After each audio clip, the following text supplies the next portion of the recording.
히스기야 왕과 남왕국 유다가 큰 어려움에 처했습니다. 아수르가 침략을 해왔죠. 유다의 견고한 성들이 다 점령이 되었습니다. 무엇보다도 아수르의 장수인 랍사게가 협박을 하고 회유를 하는데 참 말을 잘해요. 어쩌면 언변이 그렇게 좋아요. 이를 들은 유다 백성들의 마음이 다 녹아져 내립니다. 마음에 큰 타격을 입게 됩니다. 랍사게가 와서 이 유다 백성들에게 하는 말을 가만히 들어보게 되면 이런 말이었죠. 너희들이 의지하는 것이 무엇이냐? 너희들이 의지하는 것이 정말 의지할 만한 것이냐? 라고 그렇게 묻고 있죠. 너 스스로 너 자신을 의지해서 너가 싸울 만한 계기와 용력이 있다고 했지만은 사실 말뿐이 아니냐? 라고 그렇게 얘기를 했죠. 또 뭐라고 이야기하고 있습니까? 너희가 애굽을 의지하느냐? 오히려 그들의 손에 찔릴 것이다. 너희가 하나님을 의지한다고 말하느냐? 그러나 생각해보라. 하나님의 내가 이곳에 와서 너희를 멸하는 것이 하나님의 뜻이 아니겠느냐? 왜 내가 이곳에 왔겠느냐? 하나님의 뜻이 아니면 지난주에도 말씀드렸지만 정말 치명적인 유혹이 될 수 있습니다. 다 내게 지금 이루어진 일들을 다 하나님의 뜻이라고 생각을 한다 그러면 이건 정말 치명적인 유혹이잖아요. 아니 저 사람이 정말 이곳에 와서 아수르가 이곳에 와서 우리를 멸하려고 하는 것 하나님 뜻 아니야? 라고 생각할 수도 있잖아요. 그래서 우리가 하나님의 뜻을 바르게 분별하는 것, 성경 말씀을 통해서 드러난 하나님의 뜻이 무엇인지를 바르게 분별하는 것이 중요하다고 그렇게 말씀드렸습니다. 그리고 유다 백성들을 계속해서 회유했죠. 그러지 말고 너희가 내게 항복하여서 나오게 되면 너희가 먹을 것 마실 것을 얻게 되고 새로운 땅에 가서 잘 살 수 있을 것이다 라고 하는 그런 회유도 하게 됩니다. 협박과 아울러서 이런 회유를 듣는 이 유다 백성들의 마음은 정말 완전히 무너져 내리게 됩니다. 정말 그런 것 아니야? 정말 그런데 두려움이 가득하게 되고요. 그렇게 됐죠. 마치 이런 랍사게가 유다 백성들을 향해서 얘기했던 이 말들은요, 지금 이 시대의 크리스찬들이, 우리 성도들이 사단이 우리에게 속삭이는 것과 똑같습니다. 우리에게 그렇죠. 너희가 뭘 믿는다고 하느냐? 너 그럴 힘이 있어? 너 무엇을 믿고 있어? 정말 그것이 너를 돕는다고 생각해? 너 하나님을 믿는다고 생각하느냐? 그런데 지 상황이 이런데 이게 이렇게 된 거 하나님 뜻이 아니겠니? 이렇게 사단이 우리에게 속삭인다 그러면요, 우리의 마음도 실망하기 쉽죠. 좌절되기가 쉽죠. 이런 상황 가운데서요, 오늘은요, 이런 어려운 상황 가운데서 히스기야라고 하는 이 사람이, 이 왕이 어떻게 믿음으로 행동하는가, 어떻게 믿음으로 반응하는가라고 하는 것을 보면서 우리가 교훈을 삼으려고 그럽니다. 히스기야는 이 어려운 상황 속에서 그는 어떻게 행동하고 있습니까? 먼저 보게 되면요, 지난주 말씀의 본문에 나온 이야기인데, 랍사게가 유다 백성들에게 그렇게 협박하고 회유하게 되자 이 히스기야가 백성들에게 무엇을 명령해요? 뭘 명령합니까? 너희는 아무 말도 하지 말고 침묵하라 라고 이렇게 얘기를 합니다. 침묵하라. 그러니까 히스기야가 어려움의 때에 제일 먼저 백성들에게 명령한 것은요, 침묵하라 라고 하는 것이었어요. 침묵하라. 잠잠하라 라고 하는 거죠. 히스기야가 백성들에게 이 간단한 이 말은요, 우리가 어려움에 처하게 됐을 때 우리가 어떻게 해야 되는지 정말 중요한 한 부분을 보여주고 있습니다. 그것은요, 침묵하고 잠잠하고, 더 나아가서 좀 부연해서 이야기를 하자면 잠잠하여 하나님을 바라보는 겁니다. 잠잠한 겁니다. 잠잠하지 않을 수 있어요. 마음에 계속해서 두려움이 일어나게 되고 공포가 일게 되고, 그러면 어떻습니까? 그것을 내뱉기 쉽잖아요. 백성들 사이에서도 이것을 얘기하기 쉽잖아요. 야, 저기 아수르의 장수가 와서 우리들에게 이야기하는 것을 보니까 틀린 말이 하나도 없는 것 같아. 정말 하나님의 뜻이 그가 이곳에 와서 우리를 멸하는 것이었으면 어떡해? 그런 말을 할 수도 있잖아요. 먹을 것이 하나도 없는데 이제는 우리 다 죽게 되었구나. 어떻게 하면 좋을까? 우리 한번 대책을 한번 논의해보자라고 그렇게 이야기하는 가운데 더욱더 불안감을 가중시킬 수 있잖아요. 그런데 백성들은 어떡합니까? 히스기야 왕의 명령을 따라서 묵묵히 침묵하게 됩니다. 그들 사이에서도 이 어려운 상황 속에서 그들은 침묵합니다.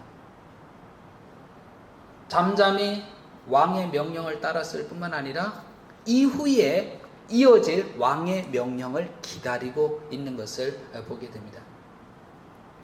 만약에 침묵하지 않고요, 랍사게의 말에 응답을 한다든지 그들 스스로가 이 처한 환경, 이 상황에 대하여서 불만을 이야기하고 두려움을 이야기하고 그랬다 그러면은 그 결과는 뻔합니다. 말하면 말할수록요, 두려움이 더 배가가 돼요. 우리도 그런 경험 있지 않으세요? 어떤 일이 발생했어요. 염려되는 일이 발생했어요. 그런데 그것을 염려하는 사람들이 모였어요. 염려하는 사람들이 모여서 얘기하기 시작했어요. 어떻게 해요? 그럼 어떻게 돼요? 그 두려움이 없어지는 것이 아니라 어떻게 더 배가가 되잖아요. 그죠? 처음에 시작할 때는 조그만 것으로 이런 일이 있으면 어떡하지? 라고 시작했는데 나중에 어떻게 됩니까? 마음에 두려움이 가득하여서 큰일 났구나. 이렇게 되게 되는 거죠. 그들이 침묵하지 않고 그들이 가지고 있는 이 두려움, 그들이 가지고 있는 이 염려, 이런 것을 다 발설하기 시작했다 그러면요, 백성들의 마음은 갈기갈기 나누어졌을 것입니다. 두려움과 공포는 더 배가 되었을 것입니다. 적군인 이 아수르에 대항하고자 하는 그 마음은 완전히 사라져버리고 말고 항복해 버렸을 겁니다. 예루살렘 성은 그들의 손에 들어가 버리고 말았을 것입니다. 그런데 그들은 어떻게 했습니까? 왕의 명령을 따라 침묵했습니다. 그리고 이어질 왕의 명령을 기다렸습니다. 여러분, 우리의 왕 누구십니까? 하나님의 말씀을 따라서 내가 내 영혼이 잠잠한 것죠. 내 영혼이 침묵한 것. 그리고 왕의 명령을 기다렸던 이스라엘 백성처럼 우리의 왕이신 하나님의 말씀에 귀를 기울이는 것.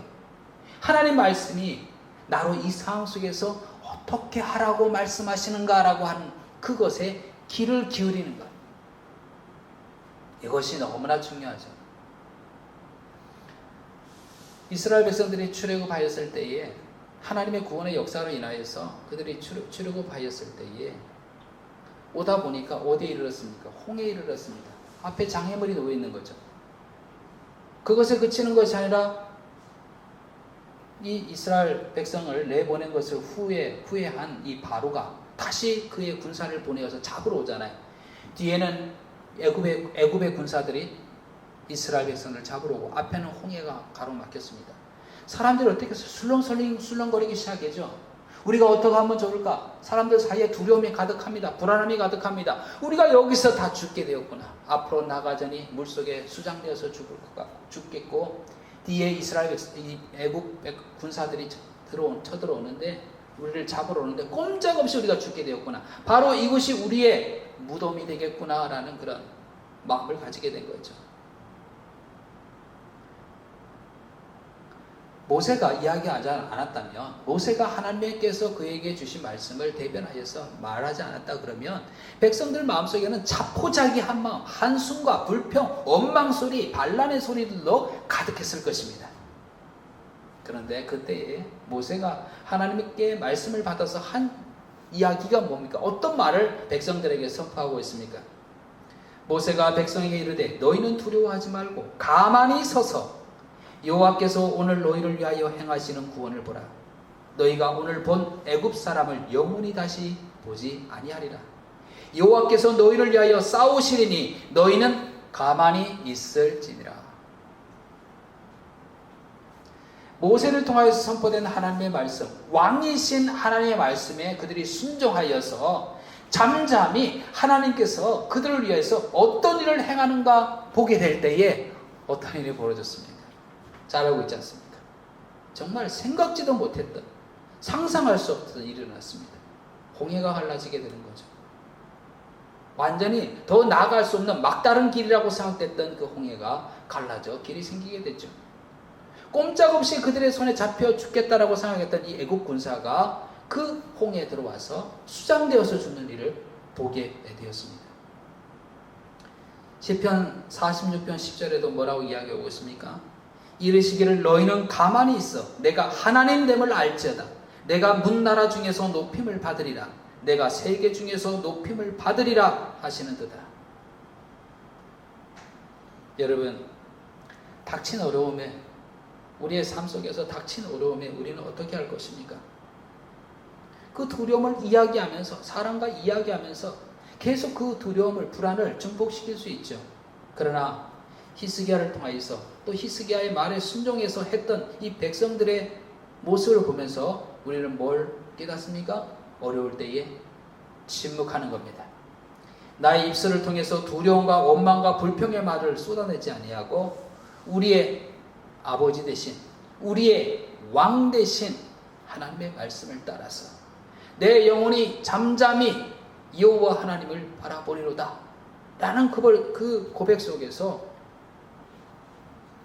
우리를 향하여서 행하시는 그 구원의 역사를 소망하며 침묵하며 하나님을 바라보는 것입니다. 그러나 여러분, 내가 겪을 수 있는 그런 어려운 환경, 어려운 일들 속에서 내 마음속에서 일어나는 부정적인 감정에 초점을 맞추시면 안 됩니다. 그런 감정은 생겨나잖아요.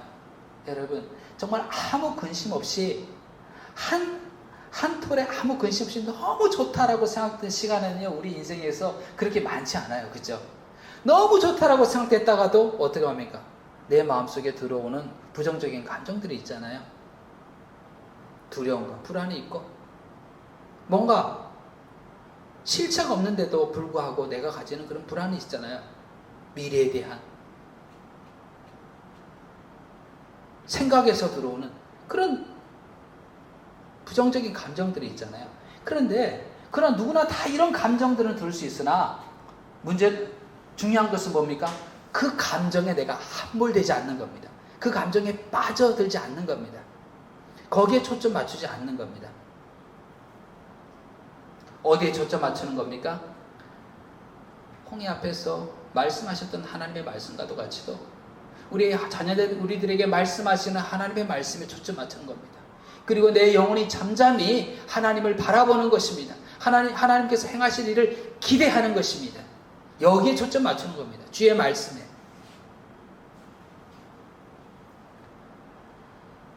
이스라엘 백성들이 출애굽하여서 홍해를 건너고 가나안 땅 들어오게 될 때에 여리고성이 있었잖아요. 근데 여리고성을 무너뜨려야 되는데 보기에 너무나 견고한 성이었어요. 무장한 이스라엘 백성들이 무장한 아주 막강한 군사력을 가진 그런 백성이 아니었잖아요. 어떻게 이 여리고성을 통과할 것인가? 근데 하나님께서 말씀하셨어요. 어떻게 하라고 얘기했습니까? 그 성을 돌라라 그렇게 얘기를 했습니다. 그 성을 돌게 될 때에 특징적인 게 하나 있잖아요. 뭐였습니까? 도는 가운데 하나님께서 명령하시는 것이 있습니다. 도는 가운데 뭐 하라 그랬습니까? 침묵하라는 거예요. 말하지 말라는 거예요. 침묵하라. 똑같죠, 그죠? 만약에 침묵하라라고 하는 하나님 명령이 없었다면 그들은 무슨 말을 했을까요?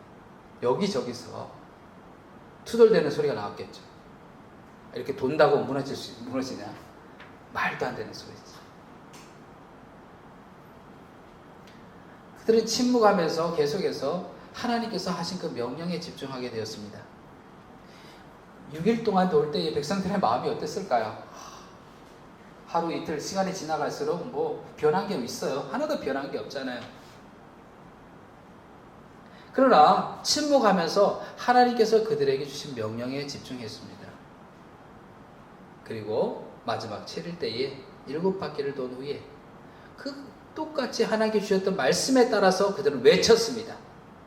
그러자 무너지지 않을 것 같았던, 도저히 무너질 수 없을 것 같았던 견고한 여리고성이 무너져 내리지 않습니까? 어려움을 당할 때에 조심해야 될 것이 있습니다. 그것은요, 우리가 입을 열어서 내가 가지고 있는 두려움, 불안, 원망, 한숨, 불평 이것들을 쏟아내는 것. 이러기가 쉽잖아요. 그렇게 할 것이 아니라 하나님 믿는 내가 침묵함으로 나의 관심을 내가 어디에 집중할 것인가? 그것은 왕이신 하나님의 말씀에 집중하고 그 왕이신 하나님께서 이 상황 속에서 내게 뭐라고 말씀하신지 그것을 듣는 일입니다. 그리고 그것을 실행해 나가는 일입니다. 히스기야는 이런 믿음의 반응을 보였습니다. 백성은 그 왕의 명령에 복종하여서 그렇게 했습니다. 침묵했습니다. 그들의 영혼이 잠잠히 하나님이 행하신 일들을 소망하며 기다렸습니다. 두 번째로 히스기야가 한 일은 무엇입니까? 그 자신이 한 일은 뭐야? 백성에게 침묵하라 그렇게 이야기를 하고서 자신이 한 일은 무엇입니까? 히스기야 왕이 듣고 그 옷을 찢고 굵은 배를 들이고 여호와의 전에 들어가서 1절에 나와 있죠. 여호와의 전에 왜 들어간 것입니까? 말할 것도 없죠. 그는요, 이 어려운 상황 속에서 하나님께 기도하려 들어간 겁니다. 근데 기도하러 들어가게 될 때에 옷을 왜 찢습니까? 성경에 보면 옷 찢는 경우들이 있잖아요. 너무 그가 가진 슬픔과 분노가 너무 가득하게 될 때에 그렇게 옷을 찢는 겁니다. 랍사게로부터 유다 백성을 무시하는 말을 들었죠. 더 나아가서 여호와 하나님을 조롱하는 말도 들었잖아요. 그 말을 듣고 그가 가지는 이 수치와 이 수욕, 이 능력, 이거에 대한 그의 슬픔과 분노를 옷을 찢음으로 표현하게 된 거죠. 왜 굵은 배를 두르게 되었습니까? 하나님의 전에 들어가는데 굵은 배를 두르고 그는 들어가게 됩니다. 이 배를 두르고 이렇게 들어갔다라고 하는 이것이 어떤 의미일까를 보여줄 수 있는 그런 그 상황이 있었죠. 요나가 니느웨에서 회개하라고 선포했을 때 니느웨 사람들이 요나는 그렇게 절대 기대하지 않았는데 적국의 수도에 가서 회개하라는 말을 선포하고 싶지도 않아서 도망갔었잖아요. 그런데 하나님께 붙잡혀 와서 니느웨에 가서 회개하라고 선포하는데 성의껏 선포한 것도 아니에요. 하나님 저 분명히 선포합니다. 그러면서 그냥 가볍게 그냥 선포하고 다녔어요. 그런데 그 말을 들은 니느웨 사람들이 어떻게 했습니까? 그 하나님의 심판의 말을 듣고 니느웨 사람들이 하나님을 믿고 금식을 선포하고 높고 낮은 자를 막론하고 굵은 베옷을 입은지라. 베옷을 입게 됐습니다. 베옷을 입은 의미가 무엇이겠습니까? 자신들의 죄를 회개하며 하나님 앞에 겸비하여서 애통함으로 하나님께 나아가서 우리를 구원해 달라고 하는 간절한 표시가 바로 굵은 베옷을 입은 것이 아니겠습니까? 히스기야 마찬가지입니다. 이 굵은 배를 두르고 여호와의 전에 들어간 이유가 그겁니다. 자신의 죄를 회개함으로 하나님 앞에 겸비하여서 애통한 마음을 가지고 나와 내 백성을 구원해 달라는 마음으로 들어가게 된 것입니다. 이후에 아수르의 거듭된 협박의 편지를 받고서도 이 히스기야는 더욱더 하나님께 간구하게 됩니다. 14절에 보니까요, 히스기야가 사자의 손에서 편지를 받아보고 여호와의 성전에 올라가서 히스기야가 그 편지를 여호와 앞에 펴놓고 15절 그 앞에서 히스기야가 기도하여 이르되 16절 여호와여 귀를 기울여 들으소서 여호와여 눈을 떠서 보시옵소서 19절 우리 하나님 여호와여 원하건대 이제 우리를 그의 손에서 구원하옵소서. 겸비함으로 애통함으로 자신의 죄를 회개함으로 나아가서 하나님께 기도하고 있습니다. 편지를 펴놓고 기도했다 그러잖아요. 협박의 편지를요. 협박의 편지가 아수르로부터 보내왔어요. 편지를 받고 편지를 내버려 둔 채로 그냥 기도할 수 있잖아요. 그런데 왜 편지를 펴놓고 기도합니까? 왜 편지를 펴놓고 기도합니까? 갑자기 이런 생각이, 이런 예전에 들었던 누구의 간증이 기억이 나는데, 남편분의 구원을 놓고 기도했던 그 부인이 남편의 구원을 놓고 그냥 기도할 수 있는데, 남편의 신발을 들고 와서 하나님 교회 신발을 들고 와서 그 신발을 내놓고 기도했대요. 왜 그렇습니까? 어떤 마음입니까? 하나님, 그의 육신은 오지 못했으나 그 신발만이라도 들고 와서 하나님께 간구합니다. 내 남편을 구원해 주십시오. 그가 예수님을 믿고 회개하고 구원을 받을 수 있도록 하나님 구원해 주십시오 라 그렇게 얘기하는 거잖아요. 편지를 받았어요. 협박의 편지를 받았어요. 그러면 기도해야지 가서 그렇게 기도만 할 수도 있는데 어떡합니까? 편지를 가져가서 편지를 펴놓고 기도하는 이 히스기야의 심정은 어떤 마음이겠어요? 하나님, 제 형편이 이렇습니다. 이거 아니에요. 형편이 이렇습니다. 보십시오. 저들의 이 협박의 내용을 보십시오. 하나님을 조롱하며 하는 이 상황을, 이 형편을 하나님 보십시오 라고 얘기하는 거잖아요. 그렇다 그러면 우리가 하나님 전에 나가서 굵은 베옷을 입고 겸비함으로, 애통의 함으로, 회개함으로 나가서 편지를 펴놓고 기도하는 그 심정은 뭐겠습니까? 나의 사정과 형편을 아시는 주님, 주님 아시지 않습니까? 나의 형편을, 지금의 형편을 아시지 않습니까? 나의 중심을 꿰뚫어 보시고 모든 상황을 아시는 하나님 보십시오.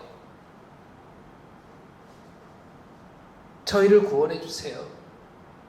저희를 불쌍히 여겨주십시오 라고 하는 그런 마음이잖아요.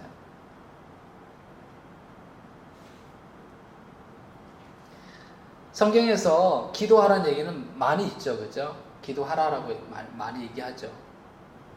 예수님께서 기도하라 이야기하시면서 예수님께서 친히 가르쳐 주신 주기도문도 있잖아요. 그런데 곳곳에 보게 되면요, 단순히 기도하라라고 그렇게 얘기하지 않고 더 간절하게 더 표현하고 있는 그런 표현들이 있습니다.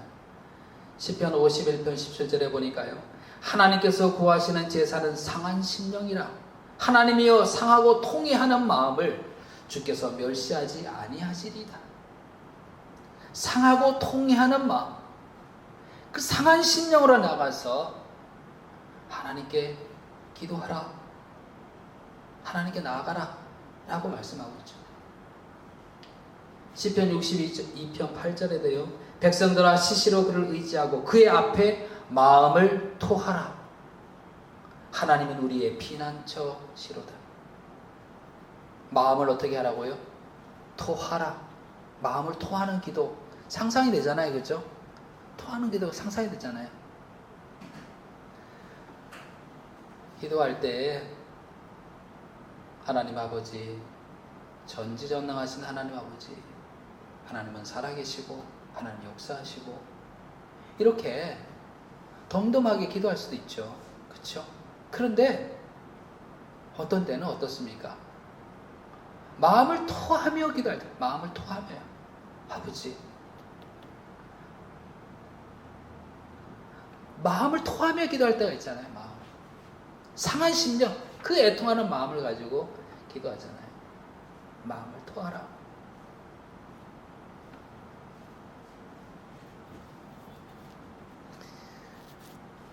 예수님이 지나가게 될 때 바디메오가 다윗의 자손 예수여 나를 불쌍히 여겨주십시오.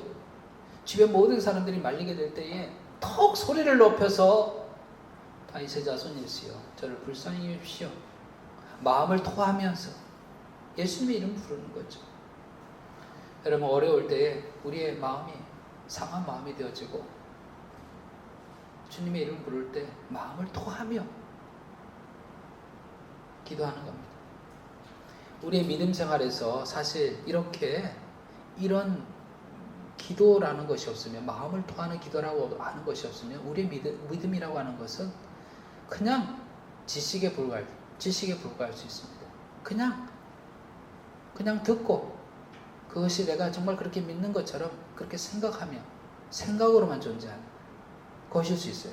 근데 마음을 토하며 기도하게 될 때에 그래, 하나님은 나의 기도를 들으시는 분이시고 살아계신 분이시지, 나의 이 작은 신음에도 응답하시는 분이시지, 살아있는 그런 믿음, 살아있는 그런 관계 속에서 하나님을 믿게 되는 것이죠. 히스기야는요, 본인이 이렇게 기도했을 뿐만 아니라 또 보게 되면요, 기도를 요청합니다. 누구에게 기도를 요청했어요? 선지자 이사야에게 기도를 요청했어요. 선지자 이사야에게 보내매 사자를 보내는 거죠. 당신은 이 남아있는 자들을 위하여 기도하소서. 기도를 요청하게 됩니다. 여러분, 우리 믿는 자들이, 우리 성도들이 내가 기도하는 것, 내가 기도해야 된다는 건 너무 당연합니다. 그렇죠? 그런데 또 하나 더 덧붙이고 싶은 것은 뭐냐면 그리스도인들은요, 기도를 요청하는 사람입니다.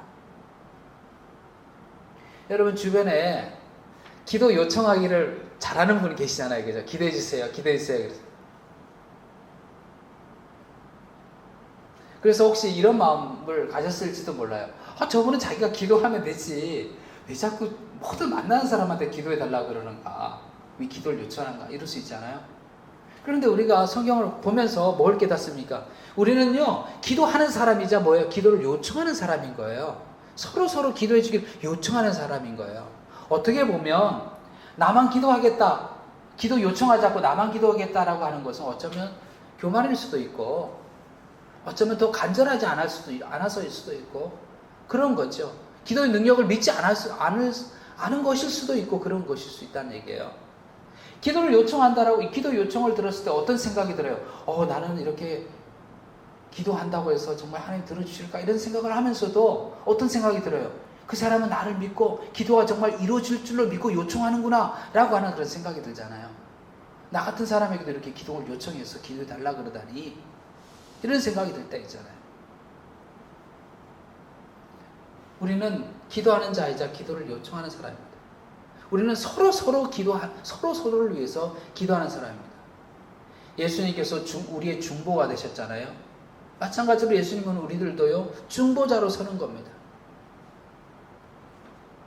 성경에서 우리에게 화목하는 직분을 주셨다 그랬는데, 넓은 의미에서 이 화목하는 직분을 보게 되면 내가 중보기도 함으로 누군가에게 기도 요청을 받고 그 요청에 내가 충실하게 행하는 이 일이야말로 화목해 하는 역할을 감당하는 것이라는 것을 우리는 생각하게 됩니다. 신약에 예수님을 빼놓고 가장 위대한 인물을 들라 그러면 누구겠습니까? 베드로도 있겠지만 사실은 신약 성경에 많은 부분, 그리고 본인이 직접 또 편지를 쓰고 많은 부분을 차지하고 있는 인물이 누굽니까? 바울이잖아요. 그렇죠? 근데 바울이 사람들에게 기도 요청을 했을까 안 했을까요? 요청했습니다. 보게 되면, 가만히 성경을 보게 되면요, 그도 두려움에 떨고 있고요, 그도 불안해하고요, 어떻게 해야 될지 몰랐을 그럴 때도 있고요. 그런 가운데 바울은요, 기도 요청을 하고 있어요. 형제들아, 내가 우리 주 예수 그리스도와 성령의 사랑으로 말미암아 너희를 권하노니 너희 기도에 나와 힘을 같이하여 나를 위하여 하나님께 빌어달라 라고 그렇게 얘기하고 있습니다. 너가 기도할 때에 나와 힘을 같이해서 나를 위해서 기도해달라고 요청하고 있습니다. 우리 그리스도인의 교제가요, 우리 그리스도인의 교제가 다른 일반인들의 교제와 다른 게 뭡니까? 우리 그리스도인의 교제는요, 성령 안에서의 교제인데 그것을 구체적으로 나타난 것이 뭐냐면 기도를 통한 교제입니다. 바울이 복음을 전하잖아요. 복음을 전한 곳마다 교회가 세워지게 되고 몸은 떨어져 있잖아요. 그런데도 불구하고 계속해서 그들이 바울과 연결되어져 있고 그 복음 전파에 한마음이 되어서 나아갈 수 있는 그 이유는요, 성령 안에서 교제하기 때문인데, 그 교제는 무엇을 통한 교제입니까? 기도를 통한 교제입니다. 그 사람의 이름을 계속 불러 그 사람의 사정과 형편을 듣고 그것을 놓고 기도하고, 그 땅에 어떤 일이 일어났는지를 듣고 그것을 놓고 기도하고, 기도를 통한 교제, 그게 바로 우리 믿는 자의 교제입니다. 우리도 알고 있는 사람 있잖아요. 한국 땅에 있는 사람도 있고 여러 다른 나라에 있는 사람들이 있죠. 생각날 때 있잖아요. 그 사람을 생각날 때 있잖아요. 그럴 때 내가 그 사람을 위해서 기도하게 될 때에 그것은 교제하고 있는 겁니다. 내가 직접 전화하지 않고 내가 만나지 않는다 하더라도 교제가 끊어진 것이 아닙니다. 기도로 교제하는 거죠.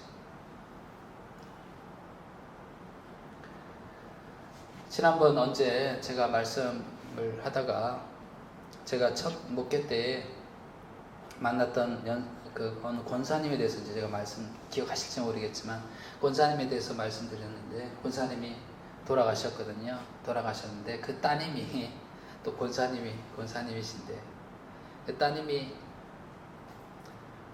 한 달에 2번 연락이 오셔요. 문자로 연락이 오셔요. 그리고는 기도하고 있다고 말씀해 주시죠. 한국은 요즘 무더운 여름입니다. 그러면서 목사님 어떻게 지내시는지요? 제가 늘 목사님과 교회를 위해서 기도하고 있습니다. 근데 저는 이 말 정말 감동이 되는 게 뭐냐면 그분은 정말 그 성격상 정말 그분의 캐릭터상 뭐냐면 기도하기 때문에 기도한다고 말씀하시는 분이에요. 그거 알기 때문에 너무 이제 감동이 되는 거예요. 그리고 또 저한테 기도를 요청하는 거예요. 원사님 이번에 나이가 좀 있으신데 이번에 드론을 배우고 있대요. 드론. 어떻게 드론을 배우시려고 생각하셨는지 모르겠지만 드론을 배우시고 있다면서 이번 18일 날 오늘 17일이잖아요. 내일 18일에 드론 이론 시험을 서울에 가서 본다는 거예요. 목사님, 제가 책을 봐도 잘 기억나지 않고 시험을 잘 치를 수 있을까 두려운 마음이 들지만 목사님 위해서 기도해 주세요. 목사님 기도해 주시면 저에게 너무 큰 힘이 될 것 같습니다. 이 기도 요청하는 것이 그분의 정말 진심이라는 걸 알기 때문에 막 감동이 되는 거예요. 감동이 되고. 그러니까 이분은 늘 연결되어져 있는 느낌인 거예요. 뭘 통해서? 기도를 통해서요. 이게 기도의 교제입니다. 여러분, 몸이 가까이 있어도 연결 안 된 것 같은 느낌이 들 때 있잖아요. 그렇죠? 너무 가까이 있는데, 그렇죠? 같이 밥을 먹고 가까이 있는데도 연결 안 된 느낌이 드는 분도 있을 수 있잖아요. 그죠? 가족임에도 불구하고 그럴 수도 있잖아요. 근데 멀리 떨어져서 늘 연결된 느낌. 기도의 교제죠. 성령 안에서의 교제가 되게 되는 거죠. 바울도 끊임없이 본인이 복음을 전하고 교회가 세워지고 믿음의 사람이 세워졌던 그 사람들을 위해서 계속해서 기도했습니다. 기도할 때마다 그들을 기억하면서 그들의 이름을 하나님께 아뢰습니다. 데살로니가전서 1장 2절에 보니까요, 바울이 이렇게 얘기합니다. 우리가 너희 모두로 말미암아 항상 하나님께 감사하며 기도할 때에 너희를 기억하면, 기도할 때에 너희를 기억했다는 얘기는 뭡니까? 기도할 때마다 그들을 생각하며 그들을 위해서 기도했다. 내가 너희를 위해서 기도하고 있다 라고 이렇게 이야기를 하고 있습니다. 베드로가 옥에 갇혔을 때에 성도들이 한 마음으로 베드로를 위해서 기도했습니다.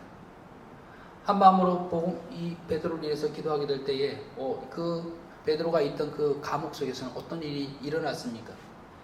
베드로를 채우고 있던 사슬들은 끊어지고 천사를 통해서 그 옥에서, 옥지였던 그 옥에서 나오게 되는 일이 일어났습니다.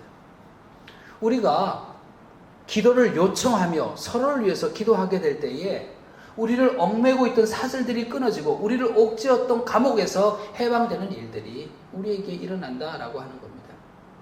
그러면 여러분, 우리가 주님 안에서 형제요, 자매라고 그렇게 얘기하지 않습니까? 그것은 서로 기도를 요청할 수 있는 존재라는 얘기입니다. 히스기야가 이사야 선지자에게 우리를 위해서 기도해 주십시오라고 요청했던 것처럼 기도를 요청하는 관계인 겁니다.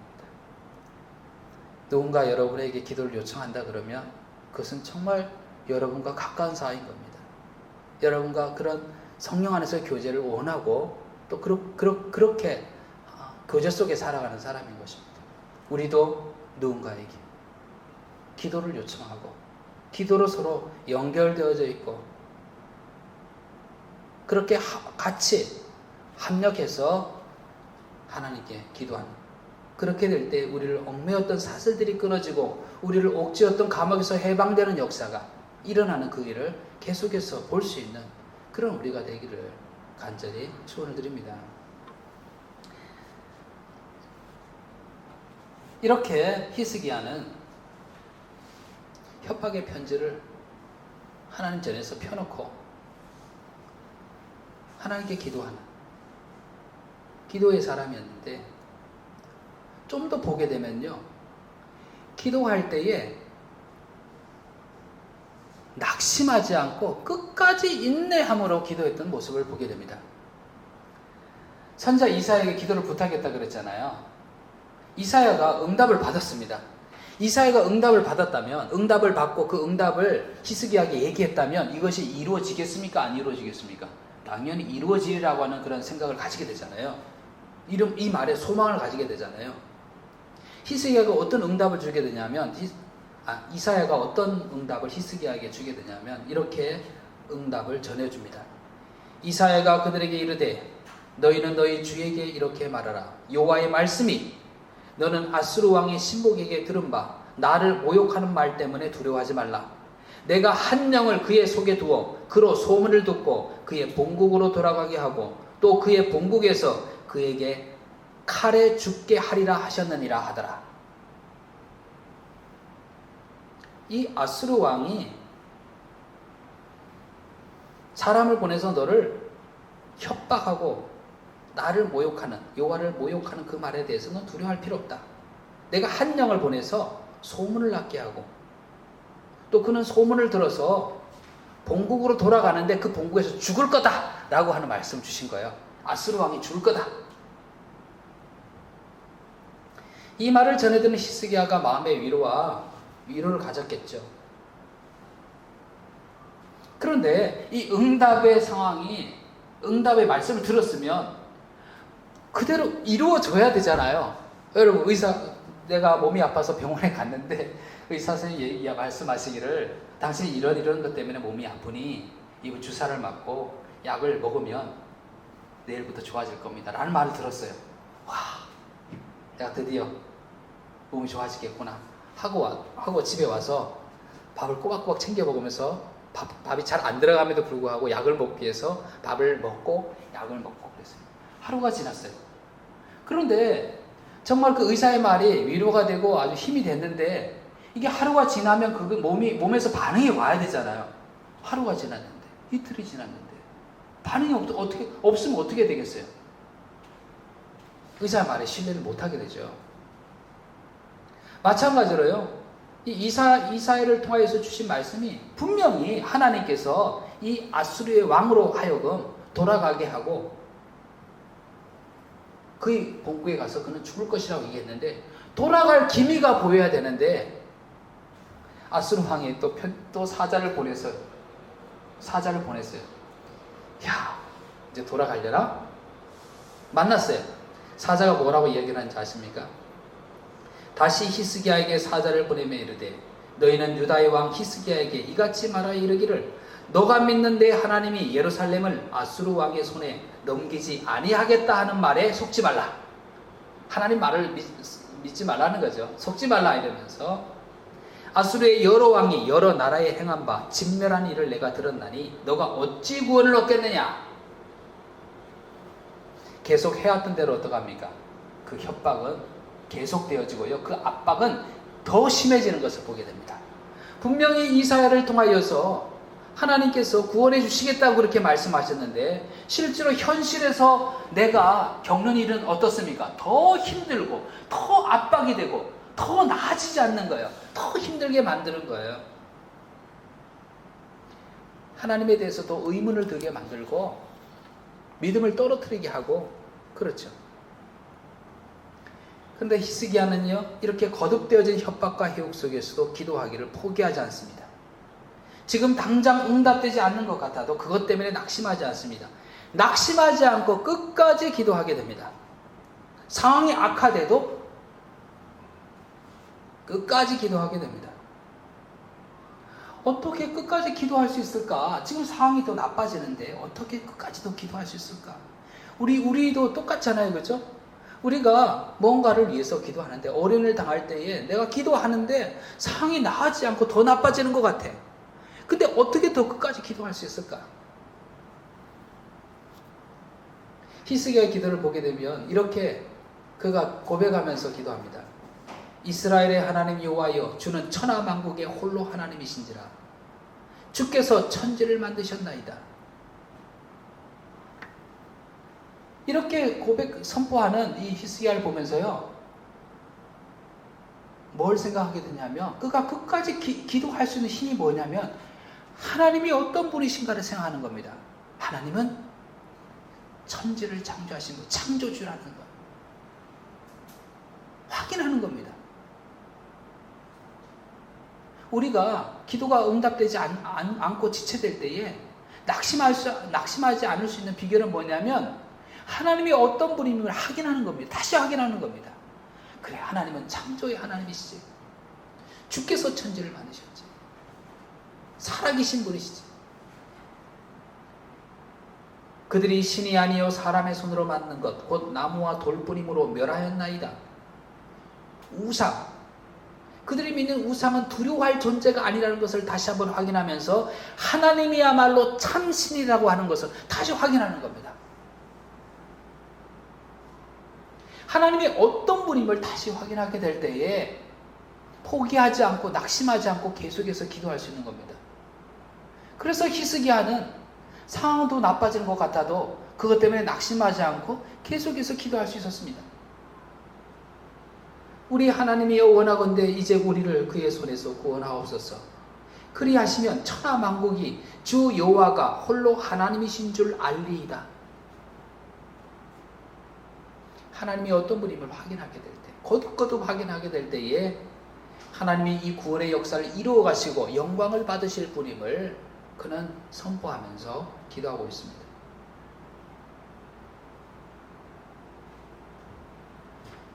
포기하지 않고 기도하는 히스기야에게요, 이 사회를 통하여서 하나님께서 또 말씀을 주십니다. 어떤 말씀을 주셨냐면요, 너가 내게 기도하는 것을 내가 들었다. 여러분, 어떤 능력보다도요, 이게 정말 우리에게요, 이게 얼마나 위로가 되고 힘이 되는지 모릅니다. 내가 이걸 다 구원해 주겠다 이 말보다도 어쩌면요, 내가 너의 기도를 들었다 라고 하는 말이 얼마나 위로가 되는지 몰라요. 내가 너의 아픔을 알고 너의 그 신음한 소리를 들으며 내가 내게 기도하는 그 기도를 들었다. 이사야를 통해서 그걸 얘기하는 겁니다. 내가 너의 기도를 들었다. 아수르가 주변 나라들을 침략해서 그들을 점령한 것, 그들이 위대해서라고 생각하느냐? 결코 그렇지 않다. 내가 그렇게 사용했기 때문이다. 의문이 확 풀려요. 히스기야의 마음속에 가 있던 의문이 확 풀려요. 아수르 왕이 그렇게 얘기했잖아요. 내가 가는 곳마다 승리하여서 이 모든 땅들을 점령했는데 내가 믿는 신이 위대하다는 것 아니겠느냐라고 그렇게 얘기하는 이 아수르 왕에게 하나님 뭐라고 얘기합니까? 그들이 그 땅을 점령한 것은 내가 그를 도구로 사용해서 다 내게 플랜이 있어서 계획이 있어서 그를 사용한 것이었다라고 하는 명쾌한 답을 줍니다. 그렇죠? 기도하게 될 때 하나님께서 내게 명쾌한 답을 주십니다. 왜 내가 믿는 사람이 이렇게 고난을 당하고 저렇게 거짓으로 살아가는 사람이 왜 잘 되는 것 같은가? 라는 그런 의문을 가지고 있던 우리들에게 하나님이 우리에게 명쾌하게 답을 줍니다. 내가 다 알고 있으며 내가 내 때에 그를 불살라버릴 것이다. 내가 잠시 그를 나의 도구로 사용할 수 있으나 교만하고 거만한 그의 마지막은 멸망이다 라고 하는 그 말에 명쾌한 답을 주십니다. 기도하게 될 때 명쾌한 답을, 깨달음을 가지게 됩니다.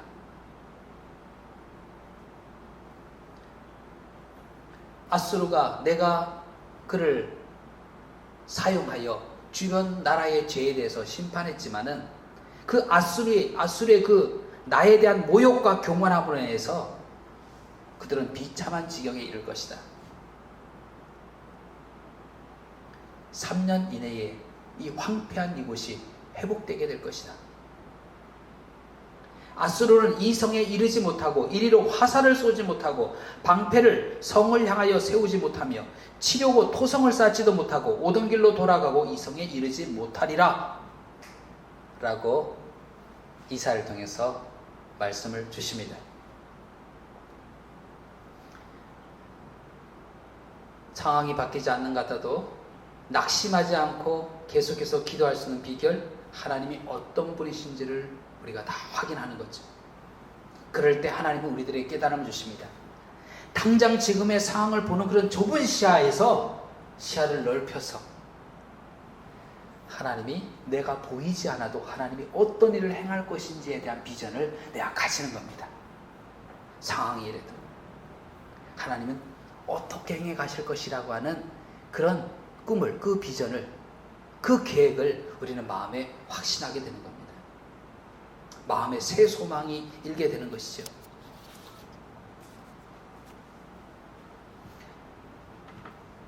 그래서 포기하지 않고 하나님이 어떤 분이신지를 확인하며 기도해야 되는 거죠. 신약에 와서 예수님께서 한 이방 여인의 딸을, 귀신에 들린 이방 여인의 딸을 구원해 주신 일이 있습니다. 수로보니게 여인이었는데요, 헬라 여인입니다.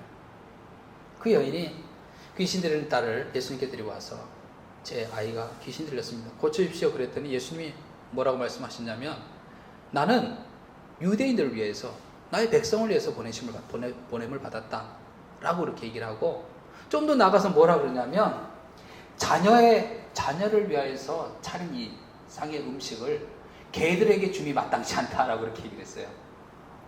예수님께서 어떻게 이런 말씀하시는지.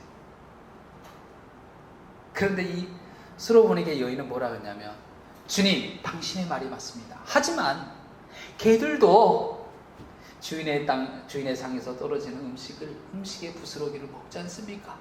라고 이렇게 얘기합니다. 그제서야 마치 예수님께서 기다렸다는 뜻이 뭐냐면, 이 여인의 믿음을 보라 이렇게 얘기합니다. 예수님이 자신의 기도를 들어주실 분이라고 하는 그런 그 소망을 흔들리지 않고까지 붙잡고 기도했던 이 여인은요, 끝까지 참고 하나님이 어떤 분이신지를 신뢰하고 예수님이 어떤 분인지를 신뢰하고 기도하는 자의 본이 되었습니다. 우리는 성경을 보면서 그 본을 보게 된 거죠. 오늘 이 히스기야는요,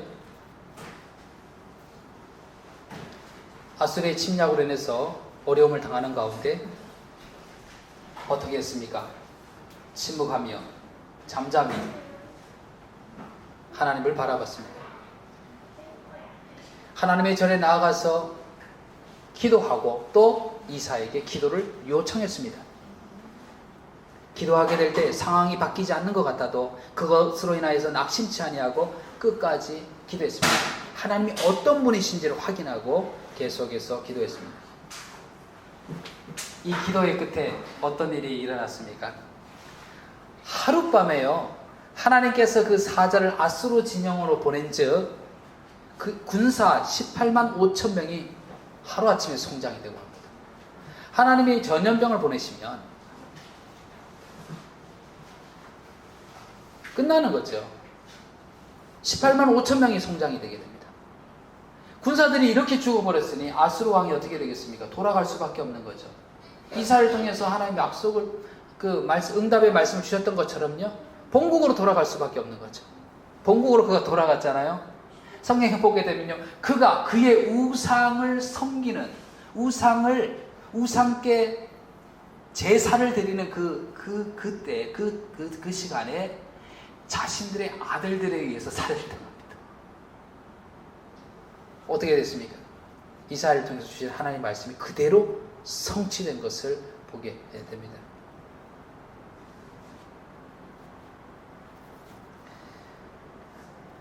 우리의 삶 속에서 우리가 겪을 수 있는 모든 일들을 두 가지로 정리해보면 두 가지잖아요. 하나는 뭐냐면 기쁜 일, 즐거운 일, 또 하나는 슬픈 일이겠잖아요. 그렇죠? 무덤덤한 일도 있지 않습니까? 이럴 수도 있지만 그 중간에 무덤덤한 걸 제외하고서 보게 되면 어떻습니까?